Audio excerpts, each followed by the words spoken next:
নমস্কার বন্ধুরা, সবাই কেমন আছেন?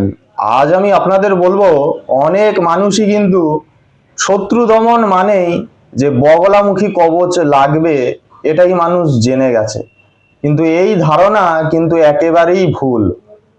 শত্রু দমন দূর থেকে করতে হলে যে মানুষ তাকে দেখে দমন হয় বা তার পেছনে লাগতে না চায়, এর জন্য বগলামুখী কবচ কাজ তো করে ঠিকই কথা, কিন্তু আরো কিন্তু তন্ত্রের মধ্যে ক্রিয়াকলাপ রয়েছে বা কবচ রয়েছে যে মা ভদ্রকালীর কবচ দিয়েও কিন্তু শত্রু দমন করা যায়।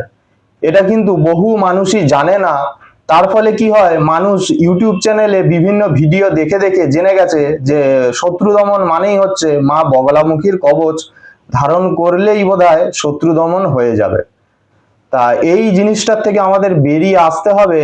আর এই জিনিসটা আপনাকে একজন ভালো তান্ত্রিক গুণিনী আপনাকে উপদেশ দেবে যে আপনার কোন কবচটা ধারণ করা ভালো, যে মা বগলামুখীর কবচ না মা ভদ্রকালীর কবচ। আর সবসময় যে কবচ পড়লেই যে শত্রু দমন হয় এমনটাও কিন্তু নয়। মা বগলামুখীর অনেক রকমের ক্রিয়াকলাপ রয়েছে, শ্মশান ক্রিয়া রয়েছে, এবং মা ভদ্রকালীরও বিভিন্ন রকমের ক্রিয়াকলাপ রয়েছে, যেগুলো গুপ্তভাবে 3 রাস্তার মোড়ে, 4 রাস্তার মোড়ে, বিভিন্ন গিয়ে শ্মশানে গিয়ে ক্রিয়াকলাপ করলে শত্রু দমন হতে বাধ্য।